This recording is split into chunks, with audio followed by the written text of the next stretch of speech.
യേശുക്രിസ്തുവിന്റെ മടങ്ങിവരവും അനന്തര സംഭവങ്ങളും 257 ഭാഗത്തേക്ക് ഏവരെയും പ്രാർത്ഥനയോടെ ക്ഷണിച്ചുകൊള്ളുന്നു.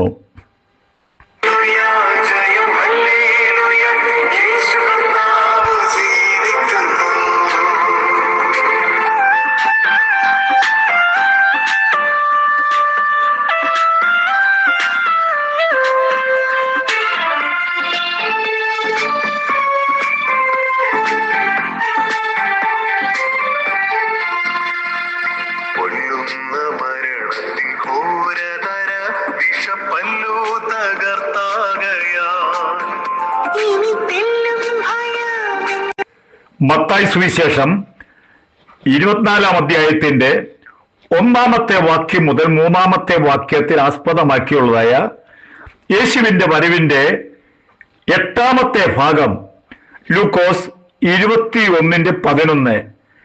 മഹാവ്യാധികൾ അവിടവിടെ ഉണ്ടാകും. ഇംഗ്ലീഷിൽ പറഞ്ഞിരിക്കുന്നത്, അത് ഇംഗ്ലീഷ് ബൈബിളിൽ കാണുന്നത് പെസ്റ്റിലൻസ് എന്നാണ്. എന്ന് പറഞ്ഞാൽ മഹാമാരി. അതിന് വന്നു കഴിഞ്ഞാൽ ആയിരങ്ങൾ പതിനായിരങ്ങൾ ഒറ്റയടിക്ക് പോകും. അതാണ് മഹാവ്യാധികൾ ഉണ്ടാകും എന്ന് പറഞ്ഞിരിക്കുന്നത്. ഇത് ഒരു പകർച്ചവ്യാധിയാണ്. ഒരാളിൽ ഉണ്ടായിക്കഴിഞ്ഞാൽ അടുത്തുള്ളവരുടെ ദേഹത്തെല്ലാം പകരുന്ന ഒരു വൈറസാണ്. മാരകമായ വൈറസാണ്. കണ്ടുപിടിക്കാൻ സാധിക്കുകയില്ല. പക്ഷെ ബൈബിൾ വിളിച്ചു പറയുന്നു അന്ത്യകാലത്തെ ഇതൊക്കെ ഉണ്ടാകും. അതുകൊണ്ട് മാനസാന്തരപ്പെടുക എന്നാണ് നമ്മുടെ കർത്താവ് പറഞ്ഞിരിക്കുന്നത്. COVID-19 ലോകത്തിൽ എത്ര കോടി ജനങ്ങൾ മരിച്ചു എന്ന് പറയാൻ പറ്റിയില്ല. അതും ഇംഗ്ലീഷ് ബൈബിൾ പറഞ്ഞ പെസ്റ്റിലന്റ് എന്നാണ്.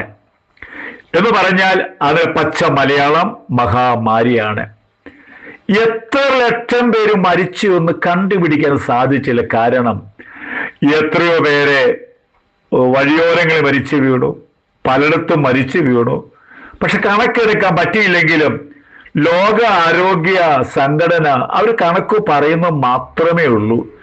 അതെ, അങ്ങ് വിശ്വസിക്കുന്ന മാത്രമേ ഉള്ളൂ. എന്നാൽ അതിനപ്പുറമായി ലോകത്തിൽ മരണം നടന്നു. COVID-19 ഒത്തിരി ആളുകൾക്ക് കോവിഡ് വന്നു, രക്ഷപ്പെട്ടെങ്കിലും അതിന്റെ സൈഡ് എഫക്റ്റ് പലരെയും ഇന്ന് ബാധിച്ചുകൊണ്ടിരിക്കുന്നു. കാരണം അതൊരു മഹാമാരിയുടെ ഒരു ഭാഗം ആയിരിക്കുന്നു. ഇന്നും ലോക ആരോഗ്യ സംഘടന അല്ലെ ലോകം ഇന്ന് കോവിഡിനെ ഭയപ്പെട്ടുകൊണ്ടിരിക്കുന്നു. കോവിഡ് പൂർണ്ണമായിട്ടും ലോകത്തിൽ നിന്നും മാറിയിട്ടില്ല. ഇപ്പോഴും പല രാജ്യങ്ങളിൽ ചെറിയ നിലയിൽ അതിന്റെ വിത്തുകൾ, മലയാളത്തിലെ ഭാഷയാണ് പറയുന്നത്, അതിന്റെ അണുക്കളൊക്കെ വ്യാപരിച്ചുകൊണ്ടിരിക്കുന്നു.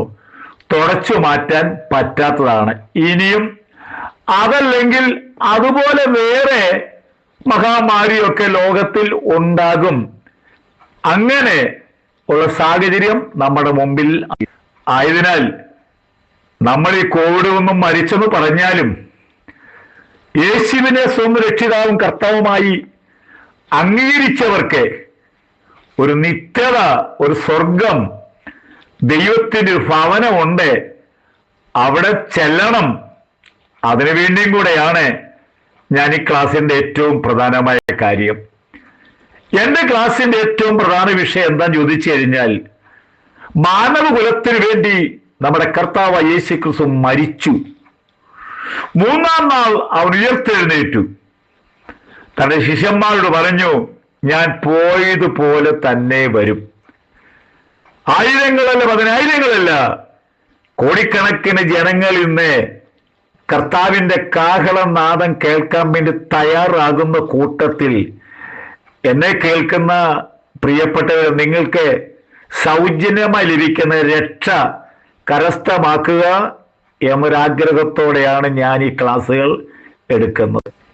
ഇനി നമുക്ക് 9-ാമത്തെ ഭാഗത്തേക്ക് പോകും. 9-ാമത്തെ ഭാഗം ലൂക്കോസ് 21:11.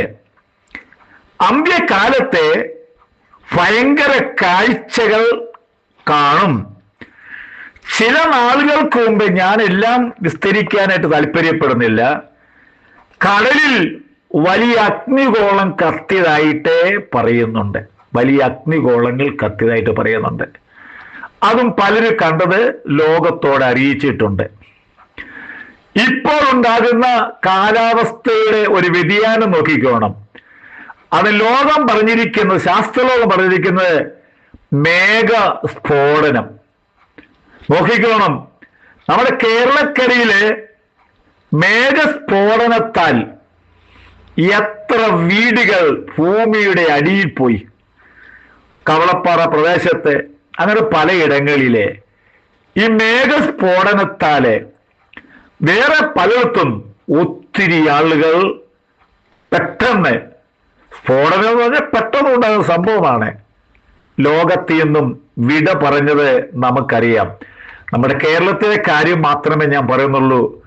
പുറമേയുള്ള കാര്യം അത് അവര് ചിന്തിച്ചോളട്ടെ. പക്ഷെ നമുക്ക് പ്രധാനമായി ചിന്തിക്കുവാനുള്ള കാര്യമാണ് മേഘസ്ഫോടനം ഇനി ഉണ്ടാകാൻ സാധ്യതകൾ ഉണ്ട്.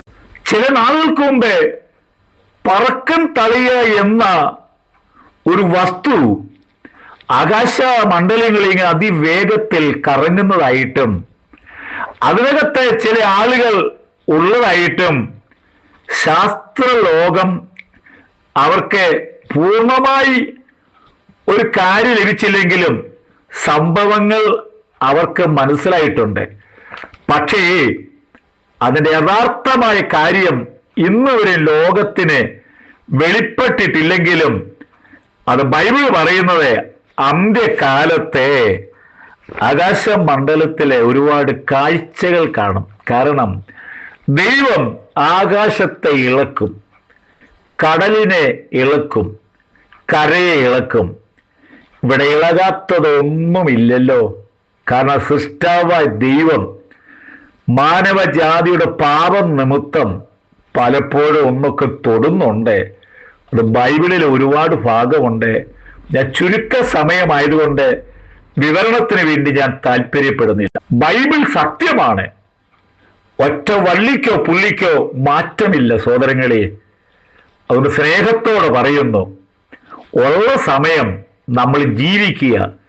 നമ്മൾ ഇന്ന് ലോകത്തിലേക്ക് നോക്കിയാൽ യുവജനങ്ങൾ മയക്കുമരുന്നിന് അടിമകളായിട്ട് ലക്കിൻ ലഗാനുമില്ലാതെ ജീവിക്കുന്ന ഒരു ലോകം, ആത്മഹത്യ ചെയ്യുന്നതിന് കയ്യും കണക്കുമില്ലാത്ത ലോകം, സ്വന്തം ഭാര്യമാരെ കൊല്ലുന്നതായ ലോകം, ഭർത്താക്കന്മാരെ കൊല്ലുന്ന ലോകം. അന്ത്യകാലത്തെ ദുർഘടമേറിയ സമയമുണ്ടാകും. അവിടെ രക്ഷകന യേശുവിനെ കണ്ടുമുട്ടുവാനുള്ള അവസരം കൂടെയാണ് ഞാനിപ്പോൾ പ്രസ്താവിക്കുന്നത്.